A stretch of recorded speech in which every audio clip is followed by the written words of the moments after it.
Bienvenue à l'Église 180. Si vous êtes ici pour la première fois, sachez que ça nous fait plaisir de vous accueillir et qu'on espère vraiment que votre expérience parmi nous sera des plus agréables. Aujourd'hui, vous allez entendre un discours simple et actuel au sujet de la Bible. Vous pourrez aussi apprécier une musique positive, contemporaine, imprégnée de foi et d'espoir, le tout dans une ambiance décontractée, tout en savourant un bon café. Les dimanches matins, nous offrons aussi un service à l'enfance afin que vos enfants aient du plaisir, soient en sécurité et que vous ayez l'esprit tranquille tout au long de l'événement. Pour ne rien manquer, suivez-nous sur notre page Facebook ou visitez notre site Web. Au nom de toute l'équipe de l'Église 180, bonne rencontre!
Hey, bonjour, vous allez bien? Oui, le son a été coupé rapidement. Hein? Bienvenue à l'Église 180. J'espère que vous allez bien. Je suis content de vous accueillir. Je m'appelle David, je suis pasteur de l'Église ici. Si vous êtes dans vos premières fois ou la première fois, sachez que vous êtes là ou les bienvenus. On est content de vous accueillir. On espère que vous allez pouvoir tirer profit de cette série qu'on a commencée il y a quelques dimanches, puis qu'on est en train de poursuivre et qu'on a décidé de poursuivre même un peu plus que le plan qu'on avait à l'origine, de continuer avec les paraboles que l'on a de Jésus. Cette série qu'on a appelée « Encre rouge » qui font référence aux paroles de Jésus qu'on a dans les évangiles. On a vu différentes paraboles que Jésus nous a contées, de ces histoires qui sont pratico-pratiques, des histoires terre à terre, qui nous, finalement, illustrent des vérités qui appartiennent au monde spirituel, des vérités spirituelles pour qu'on puisse les appliquer dans notre monde à nous aujourd'hui, puis qu'on puisse aussi finalement comprendre qu'est-ce que ça veut dire, ces vérités spirituelles que Jésus a voulu nous apporter. Donc, cette série a pour but aussi de démystifier la Bible. On espère qu'à travers, si vous avez déjà suivi quelques-uns des discours précédents, que ça vous a donné le goût d'aller lire un peu plus. Peut-être de donner le bénéfice du doute si vous êtes un peu craintif par rapport à la Bible. Est-ce que, les textes ont été trompés? Est-ce que c'est historiquement fiable? Est-ce que c'est culturellement rétrograde? C'est peut-être des questions, des appréhensions que vous avez. Mais on veut vous encourager à au moins ouvrir votre esprit et puis de dire, OK, je vais donner le bénéfice du doute, puis je vais aller lire, je vais aller regarder. Si vous êtes croyant, mais j'espère que ça vous donne aussi l'opportunité de redécouvrir les paraboles de Jésus, puis de peut-être redécouvrir la lecture et ce que ça peut vous apporter, ce que ça peut nous apporter, de lire finalement ce qu'on appelle aussi la parole de Dieu, comment est-ce que Dieu a voulu communiquer avec nous et les vérités qui peuvent transformer nos vies. Une des paraboles, en fait, ce matin, on voit 3 paraboles, mais qui ont le même sujet. Le sujet d'avoir quelque chose de perdu. Je ne sais pas si vous avez déjà expérimenté une circonstance où vous avez perdu, par exemple, votre portefeuille ou vos clés. Ce petit sentiment de panique. L'autre fois, j'étais au cinéma et puis j'avais placé mon cellulaire sur moi, là, un peu comme sur mon banc. Et puis, à la fin du film, je l'avais oublié, fait que j'étais sorti. Et puis, j'ai comme une montre qui est synchronisée avec mon cellulaire. Fait que là, à un moment donné, je reçois un appel sur mon cellulaire que j'avais oublié dans la salle, mais je fais juste sentir ma montre vibrer. Puis là, il est où mon cellulaire? Et là, la panique. Je retourne dans la salle, là, les gens qui sont là, la billetterie, c'est comme « Attendez, monsieur! » Moi, je suis comme « Laissez-moi tranquille, je vais chercher mon cellulaire. » Les gens sont en train de rentrer, mais « Tassez-vous, je veux mon cellulaire. » Donc, il y avait comme un petit sentiment de panique, si ça vous est déjà arrivé de perdre quelque chose comme ça, un cellulaire, des clés, peut-être même un enfant. Y a-t-il déjà quelqu'un qui a perdu un enfant? Levez la main bien haut, s'il vous plaît. « Oui, moi! » C'est comme un peu honteux. Moi, ça m'est déjà arrivé. À un moment donné, c'était un de mes garçons, il était quand même jeune, et puis il était sorti pas trop loin de la maison, aller jouer dans le bois. Et puis, finalement, ma femme, elle sort, puis elle dit, là, David, je ne dirais pas son nom, mais notre garçon, il est perdu. Fait que là, je pars à courir dans le bois, et puis, quand tu as ce sentiment d'urgence, cette panique-là, que tu sois en forme ou que tu ne sois pas en forme, que tu fasses de l'emphysème ou peu importe, il y a comme une énergie du désespoir où ce que tu cours et puis tu es prêt à retrouver ce que tu as perdu pour, retrouver ton bien ou finalement la personne bien-aimée. Ça crée comme une espèce de sentiment, comme je disais, peut-être de peur, de douleur, de panique, mais aussi une forme de détermination et puis d'urgence aussi parce que peu importe ce que les gens pensent de nous, ben on est en mission en train de vouloir chercher ce qu'on a perdu ou ce qu'on a égaré. Les paraboles qu'on voit ce matin, en fait, on va avoir un temps un peu plus court ce matin où on va regarder cette parabole, par exemple, de la brebis perdue, d'une pièce perdue. On va prendre le temps de discuter un peu sur cette parabole-là puis de voir comment est-ce que cette histoire-là qui révèle finalement la mission que Jésus avait sur terre, mais comment est-ce que, encore pour nous aujourd'hui, on l'applique à l'Église et ça se vit pour nous à l'Église 180. On va voir cette application-là. Et aussi, à la fin, complètement, ce matin, on a annoncé depuis une couple de dimanches un dîner connexion. Donc, on va terminer un petit peu plus tôt pour que, justement, on puisse avoir l'occasion de pouvoir connecter, de pouvoir passer du temps ensemble. Alors, sans plus tarder, on va regarder ces paraboles-là, puis comment est-ce que, finalement, ça s'applique à nos vies d'une façon personnelle, mais aussi à l'Église. Si vous êtes visiteur ce matin, bien, vous êtes évidemment, vous allez être exposé à cette parabole-là que Jésus est en train de donner, mais en même temps, les applications sont principalement pour ceux qui disent, bien, moi, je veux vivre ma foi, je veux suivre Jésus et je fais partie de l'Église. Donc, ça va vous donner aussi l'occasion d'entendre, bien, comment est-ce que ceux qui ont placé leur foi en Jésus vont exprimer leur foi puis vivre leur vie d'une façon concrète à travers l'Église. Donc, je vais prier, puis après ça, on va regarder ces paraboles-là. Dieu, on vient devant toi pour te dire merci. Merci pour ta parole. Merci pour ces histoires que tu nous as laissées qui nous permettent peut-être d'avoir un premier step pour te rencontrer, pour regarder qu'est-ce que tu nous dis dans ta Bible, mais aussi pour qu'on puisse comprendre ces histoires et puis peut-être aller plus loin, réfléchir pour notre propre vie, réfléchir pour notre Église, à savoir, Dieu, comment est-ce que tu veux qu'on te suive et qu'on t'obéisse dans cette mission que toi-même tu avais. Avec ton esprit, viens parler à nos cœurs, viens placer ton doigt sur chacune de nos vies pour qu'on puisse être sensible à toi, qu'on puisse avoir les pensées, nos cœurs dirigés vers toi et que toi seul sois glorifié. C'est dans le nom de Jésus qu'on prie ces choses. Amen. Dans Luc 15, on a 3 paraboles qui sont bout à bout. Une parabole qui est la parabole de la brebis perdue, immédiatement suivie de la parabole d'une pièce perdue. C'est ces 2 histoires-là qu'on va lire tout de suite ce matin. Puis la 3e parabole, qui est finalement le fils prodigue, que vous avez déjà probablement entendu, qui est une histoire populaire et que je vais simplement résumer pour qu'on puisse comprendre l'esprit de toute cette section-là. Donc, dans Luc 15, les versets, à partir du verset 1 jusqu'à 10, on va lire les 2 premières paraboles. Alors tous les collecteurs d'impôts et les pécheurs s'approchèrent de Jésus pour l'écouter. Mais les pharisiens et les spécialistes de la loi murmuraient, disant « Cet homme accueille des pécheurs et mange avec eux. » Ces 2 premiers versets-là nous donnent le contexte de ce qui est en train de se passer. Juste avant que je poursuive la lecture, les collecteurs d'impôts, les pécheurs, on peut comprendre dans le contexte à l'époque de Jésus que c'était les gens qui est comme le commun des mortels et qu'on se dit ces gens-là sont certainement vraiment loin de Dieu. Là. Ils ne connaissent pas Dieu, c'est des trompeurs, il y en a là-dedans, c'est des voleurs, il y en a là-dedans, c'est des buveurs, il y en a qui, peu importe qu'est-ce qu'ils font, c'est des gens qui agissent mal. Alors, dans la compréhension des pharisiens, des scribes, les pharisiens, les scribes sont les gens qui, eux, vont vont agir religieusement. C'est des gens qui vont lire, ils vont avoir des discours, ils vont avoir une prestance, ils vont avoir le veston, cravate du parfait religieux. Et ces gens-là, qui s'identifient à une élite religieuse et qui se voient plus près de Dieu que les collecteurs d'impôts et les pécheurs, mais se mettent à murmurer entre eux puis à pointer Jésus en disant, il parle de Dieu, puis regarde avec qui il se tient. C'est l'ami des pécheurs, c'est le gars qui a de l'air à faire du compromis avec le péché, qui a de l'air à tolérer le péché, et puis il passe son temps avec ces gens-là.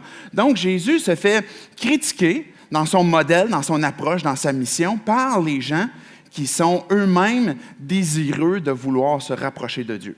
Donc, on poursuit la lecture. C'est la raison pour laquelle Jésus va poursuivre avec les 3 prochaines paraboles. Verset 3. « Alors, il leur dit cette parabole. Si l'un de vous a 100 brebis, et puis qu'il en perde une, ne laisse-t-il pas les 99 autres dans le désert pour aller à la recherche de celle qui est perdue, jusqu'à ce qu'il la retrouve? Et lorsqu'il l'a retrouvée, il la met avec joie sur ses épaules. Et de retour à la maison, il appelle ses amis et ses voisins et leur dit, « Réjouissez-vous avec moi parce que j'ai trouvé ma brebis qui était perdue. » De même, je vous le dis, il y a plus de joie dans le ciel pour un seul pécheur qui se repent que pour 99 justes qui n'ont pas besoin de changer d'attitude, de repentance. La deuxième parabole, ou bien imaginez par exemple une femme qui a 10 pièces d'argent et puis qu'elle en perde une. Ne va-t-elle pas allumer une lampe, balayer la maison, chercher avec soin jusqu'à ce qu'elle la trouve? Et lorsqu'elle l'aura retrouvée, elle appelle ses amis et ses voisines et dit « Réjouissez-vous avec moi car j'ai retrouvé la pièce que j'avais perdue. » De même, je vous le dis, il y a de la joie parmi les anges de Dieu pour un seul pécheur qui se repent. Jésus compte ces 2 paraboles-là pour répondre aux murmures, aux calomnies, aux mauvaises langues que les gens peuvent avoir de lui par rapport à son ministère. Il va même poursuivre avec la 3e parabole que je vais vous résumer rapidement. On a déjà fait une série sur ça, si vous voulez la revoir. On avait appelé ça, je m'en souviens plus. Comment s'appelait la série à l'époque? Alors, je m'en souviens plus, ça va m'en revenir peut-être tantôt. Bref, vous pouvez aller chercher sur YouTube, et sur notre page YouTube. On avait une série de 3 dimanches où on voyait finalement 3 personnages principaux, où il y avait le fils prodigue, celui qui prend tous les biens de son père, s'en va les dépenser, le fils aîné, et puis le père. Cette parabole-là, dans le fond, ce que Jésus raconte, c'est que le père, à un moment donné, il y a un de ses fils qui s'est rebellé, qui s'est dit « Moi, père, je ne veux plus rien savoir de toi, je ne veux plus vivre ici, j'ai envie de faire ma vie, donne-moi ma part d'héritage, puis je m'en vais. » Fait qu'il reçoit l'héritage de son père, il s'en va, et puis il va se péter le party, et puis il va boire, il va manger, il va même aller avec les prostituées. Puis à un moment donné, il n'y a plus rien à dépenser. Il se retrouve à être obligé de manger avec les cochons. Pour un juif, c'est extrêmement humiliant. Et là, il mange avec les cochons la nourriture des porcs, et puis là, il entre en lui-même, et puis il se dit, même les serviteurs de chez mon père sont mieux traités que moi. Fait que je vais retourner vers mon père, je vais lui dire, regarde, je peux être ton serviteur, mais reprends-moi. Alors il retourne, et puis au moment qu'il revient, le père le voit à l'horizon, court vers lui, le prend dans ses bras, enlève sa bague qui est un signe de poursuivre un héritage, une forme d'autorité familiale, lui donne cette bague-là, puis le fils lui dit, j'ai péché contre toi, contre le ciel, j'ai péché contre Dieu, et puis maintenant reprends-moi comme un esclave. Puis là, son père dit, t'es-tu malade, t'es mon fils, viens-t'en. Et puis il va l'habiller, il va même faire un festin pour lui, et puis le fils aîné, lui, bien, on aurait pu l'appeler le fils haineux, et il est frustré de son frère parce que le père, il décide de faire une fête, il invite les gens, il y a un party qui se fait parce qu'il dit « Mon fils était perdu, maintenant il est retrouvé. Mon fils était mort, maintenant il est vivant. » Puis célébrez avec moi. Puis le fils aîné a décidé de rester à l'extérieur et de dire « Non, moi, je n'irai pas là parce que j'ai toujours fait le bien. Et puis maintenant, ton fils qui a tout dépensé, qui a bu ton argent avec des prostituées, mais maintenant tu l'accueilles puis tu fais semblant de rien. » Et puis Jésus lui explique comme quoi exactement ce qu'il est en train de nous dire dans le contexte de Luc 15, qu'il est en mission pour rejoindre les gens qui sont perdus. Donc, ces 3 paraboles-là sont là justement pour révéler qu'est-ce que Jésus a comme raison d'être dans sa mission en venant sur terre pour venir nous rejoindre. Dans ces 3 paraboles-là, il y a 3 éléments communs. 3 paraboles différentes, mais qu'il y a 3 éléments communs. Le premier élément, c'est qu'il y a quelque chose de grande valeur qui a été perdu. Il y a par exemple, la brebis qui est perdue, le berger aime sa brebis. À l'époque de Jésus, c'était commun. Aujourd'hui, on ne voit plus beaucoup de bergers. Je ne sais pas si vous en voyez, surtout au Québec. Là.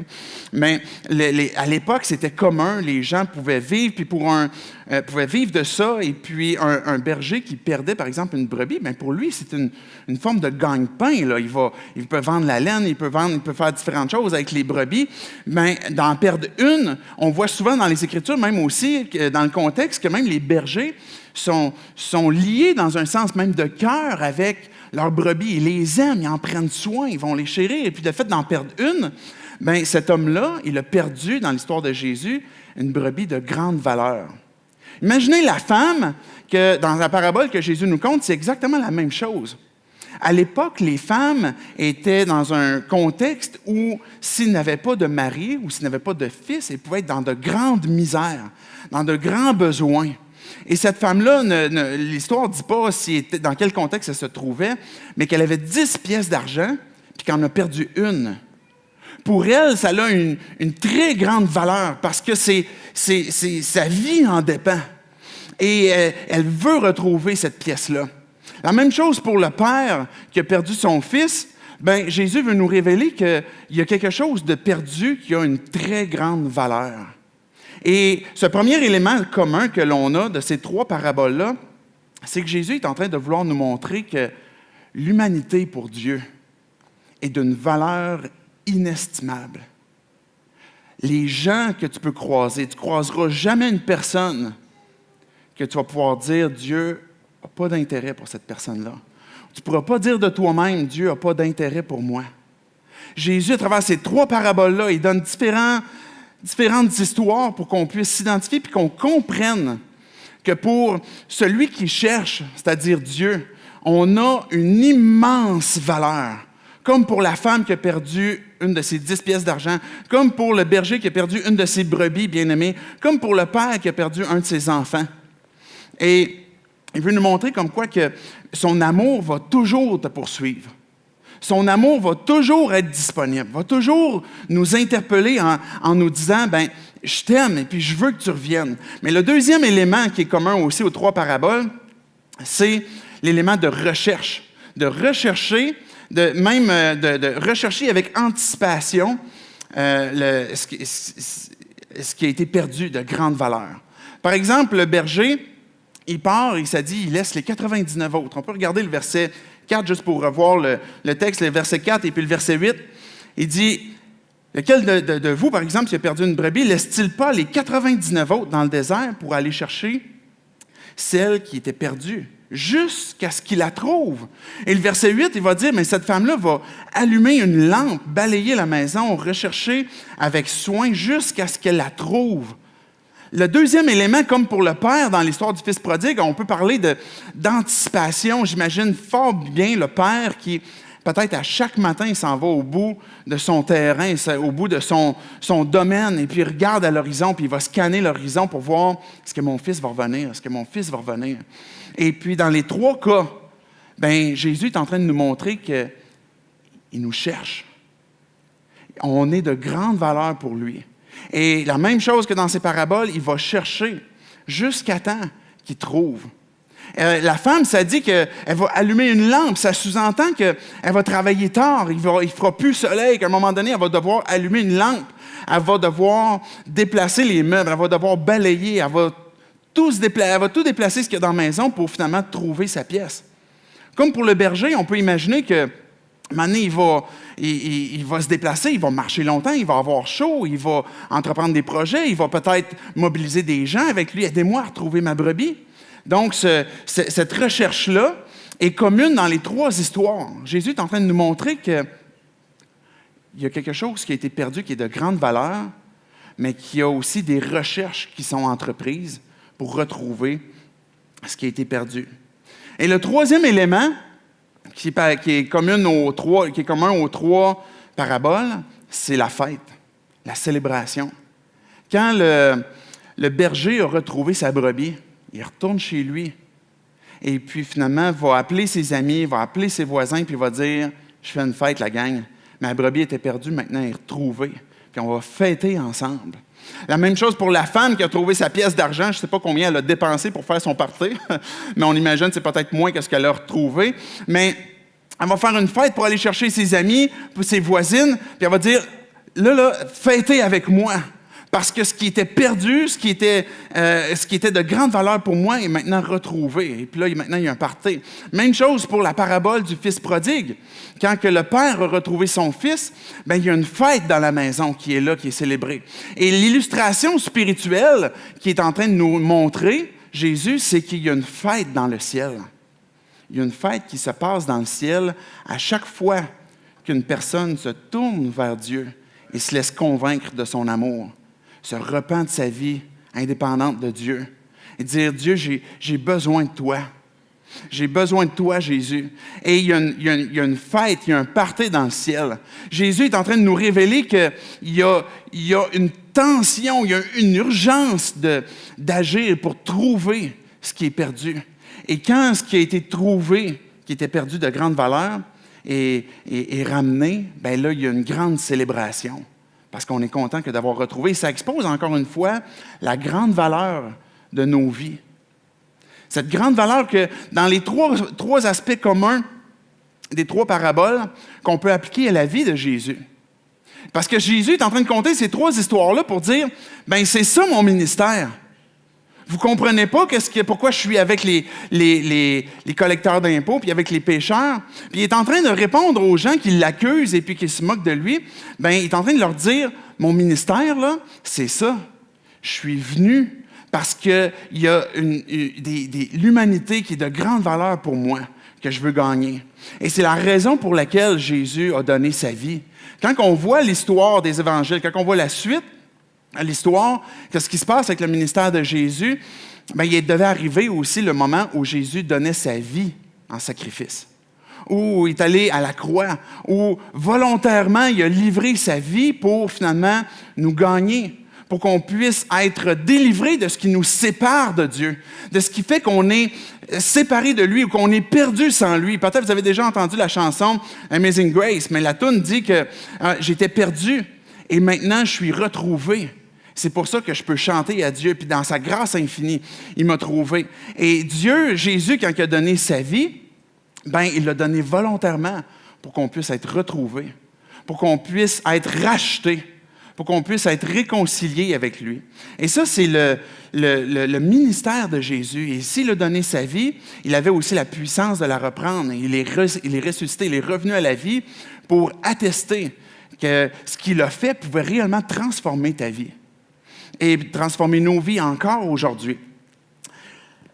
Tantôt, je parlais d'une histoire, à un moment donné, où j'ai perdu un de mes enfants. À un moment donné, peut-être je l'ai déjà compté, mais j'étais pasteur de jeunesse, puis on avait perdu un jeune dans la forêt. Puis là, c'était une forêt qui était assez dense, qui était beaucoup plus dense que la première histoire que je vous ai contée avec mon garçon.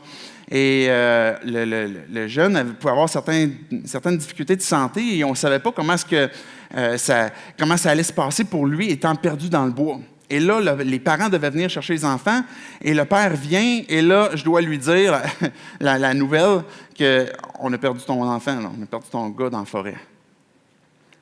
Imaginez, pas ma détresse de dire ça au père, c'est pas ça que je veux relever, mais imaginez la détermination que vous auriez pu voir dans les yeux de cet homme-là. D'un homme qui est parti puis qui a dit « il n'y a rien qui va m'arrêter ». Et qui est parti, il a pris quelques questions, puis il est parti, puis s'est mis à chercher, puis à chercher, puis à chercher. Puis à un moment donné, il est revenu, on a fait une certaine stratégie pour élargir notre champ de recherche. Et on a cherché toute la soirée, toute la nuit, au complet, puis tout le matin, puis la nuit, là, il faisait frette, puis il pleuvait. Puis on a cherché toute la nuit. La Sûreté du Québec est venue nous aider. Ils sont arrivés avec des 4 roues. Ils sont arrivés à la fin avec un hélicoptère. C'est tout vrai ce que je vous dis, là. On a l'impression d'être dans James Bond. Avec un hélicoptère infrarouge pour chercher où il pouvait être. Et puis finalement, la personne qui l'a retrouvé, ça a été son père. Déterminé. Et puis c'est un excellent chasseur quand même, là. Mais déterminé à trouver son enfant. Jésus, il est venu avec cette urgence, un sentiment d'urgence, un sentiment qu'il Je suis envoyé pour gagner ce qui est de grande valeur pour moi. Et je veux gagner ce qui est perdu. Un peu à l'image de ce que je viens de raconter, de ce père qui cherchait son enfant. Si on peut comprendre la raison pour laquelle Jésus parle d'une brebis perdue ou une femme qui a perdu une pièce ou un père qui a perdu un enfant, c'est pour nous amener à saisir c'est quoi le sentiment. Essayez de vous transposer pendant un instant dans c'est quoi le sentiment qui t'habite quand tu réalises que tu as perdu quelque chose de grande valeur. Et tout d'un coup, ce sentiment d'urgence va devenir une énergie qui fait que ça va te mobiliser, que ça fait que tu vas te mettre à chercher. La raison pour laquelle Jésus a parlé de ce qui est perdu, c'est pour éveiller en nous ce sentiment. Pour éveiller en nous plus que juste la compréhension intellectuelle de « OK, il y a des gens qui sont perdus, voici la doctrine de la perdition, voici la doctrine du salut, voici le... » Il veut nous faire vivre cette émotion de façon viscérale, qu'on puisse se transposer dans quelque chose qu'on a perdu puis qu'on se dise « OK, j'ai catché. » M'arrêter de rester assis, m'arrêter de contempler comment est-ce que les nuages passent, et puis tout d'un coup, Dieu, je veux me mobiliser parce que j'ai compris ton sentiment. Et je ne parle pas de se lancer dans toutes sortes de directions, mais Jésus parle premièrement, d'abord et avant tout, de son ministère et dans quelle optique il est venu, dans quel esprit qu'il est venu, d'un sentiment d'urgence à vouloir gagner l'humanité, puis avoir sacrifié son confort, sacrifié sa vie, sacrifié même de ses prérogatives, de ses droits qu'il pouvait avoir même en tant que Dieu, parce que Jésus est Dieu. Et donc, il y avait cette énergie qui était, je vais dire comme ça, qui était canalisée. Parce que l'énergie, son urgence, son sentiment d'urgence aurait pu être dissipé, puis on tombe souvent dans de l'activisme. Si on ne canalise pas cette énergie ou ce sentiment qui peut nous habiter, on peut se mettre à aller n'importe où puis faire n'importe quoi, puis qui ne va rien donner non plus. Puis quand on regarde le ministère de Jésus, il va raconter ces 3 paraboles-là, et puis il va expliquer ce deuxième élément commun il y a des recherches qui sont entreprises, il y a une façon qui est faite, et avec une détermination jusqu'à ce que ça soit retrouvé. Et cette énergie qui est canalisée, bien, Jésus le fait en s'investissant, par exemple, dans 12 apôtres, dans 70 disciples, en enseignant la foule, en voulant rejoindre aussi les extrémités de la terre. Il s'est impliqué avec des gens autour de lui pour former des disciples, pour enseigner à observer. La formation de disciples, des fois, on entend ça, puis c'est comme, ça, c'est vraiment super bien, puis il faut que ça fitte à quelque part dans un énoncé, dans une église. Mais il faut comprendre que ce que c'est former un disciple, Jésus, quand il a dit « Faites des disciples de toutes les nations, des disciples », mais il dit « Enseignez-leur à observer ». Donc, de faire un disciple, ce n'est pas seulement un enseignement intellectuel où OK, j'ai catché les diverses doctrines, comme je parlais tantôt, mais je comprends maintenant comment est-ce que ça me mobilise. Comment est-ce que ça, maintenant, je vais observer, je vais faire ce que Jésus faisait et je vais lui ressembler. Donc, si on est l'Église, et que Jésus est la tête, donc le ministère de Jésus s'exerce encore à travers nous. Est-ce que vous me suivez? Donc, quand on va vivre en Église cette foi, ce ministère, on va reproduire ce que Jésus faisait. On va reproduire la mission que Jésus avait. On va dire, Jésus, donne-moi tes yeux pour que je puisse voir la valeur que toi, tu as de l'humanité. Donne-moi ton sentiment d'urgence par rapport à ce que tu vois pour rejoindre les gens. Donne-moi maintenant aussi la compréhension de comment est-ce que tu veux m'utiliser. C'est quoi Dieu, mon appel? C'est quoi notre appel en Église? Comment est-ce que, si je suis un disciple et que je veux faire ce que tu me demandes, puis je veux observer ce que tu m'as enseigné, bien, montre-moi-le. Et là, c'est comme ça qu'on va s'engager ensemble pour la formation de disciples. Et d'un sentiment d'urgence conduit aussi à ce party, à cette célébration que peut-être on ne voit pas encore maintenant, qui se passe dans le ciel, que Jésus va raconter. Pour nous, à plus petite échelle, on va vivre, par exemple, des baptêmes, où ça va être une célébration, ça va être un party. C'est la raison pour laquelle on est solennel dans le party quand c'est le temps d'un baptême. Parce qu'on croit que c'est là le temps de célébrer. On veut célébrer avec le fait que Dieu a encore exerce son ministère à travers nous, Jésus étant la tête, et qu'il y a des gens qui ont découvert la vie en Jésus-Christ. Je vais inviter les musiciens à s'avancer. J'avais encore une tonne de choses à dire. Je vais les garder pour la prochaine fois. Mais on existe pour que les gens loin de Dieu découvrent la vie en Jésus-Christ. Si on a cet énoncé de mission, c'est pas parce qu'on se dit « Hey, ça me semble que c'est fluide avec un beau, tu sais, comme une belle grammaire », c'est parce que c'était la mission que Jésus avait. C'est parce que Jésus avait cette mission que les gens qui sont loin de Dieu puissent découvrir la vie en Jésus-Christ. Et ça peut impliquer aussi chacune de vos vies, si vous êtes même croyant ou vous voulez poursuivre cette découverte de la vie abondante en Jésus-Christ, mais il y a des choses encore dans nos vies qu'on veut découvrir. Et c'est la raison pour laquelle on a cette mission en tête qu'on existe pour que les gens puissent découvrir la vie en Jésus-Christ. Avoir ce sentiment d'urgence qui va nous mobiliser. Et cette énergie qui va nous mobiliser de ce sentiment d'urgence pour rejoindre les gens qui sont loin de Dieu, on ne veut pas non plus être dissipé et puis faire n'importe quoi, mais on veut canaliser nos énergies. Calquer un peu comme sur le ministère de Jésus. Le ministère où Jésus était en contact avec les gens.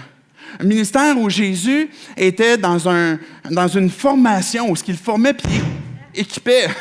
C'était pour un élément punch du moment.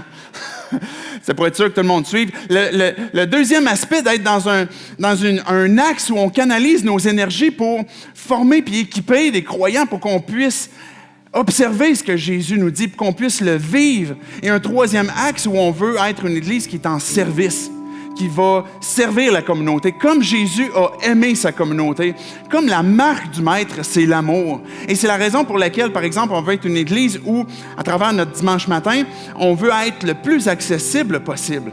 Et ça ne veut pas dire qu'on va toujours prêcher Jean 3,16. C'est pas en train de dire qu'on va juste prêcher, je vais le dire comme ça, on va juste prêcher les éléments de l'Évangile de la mort, la résurrection, le pardon des péchés, mais que ce message-là, de l'Évangile va venir dynamiser toute notre vie sur les ensembles de tous les messages qu'on va voir. Est-ce que vous me suivez?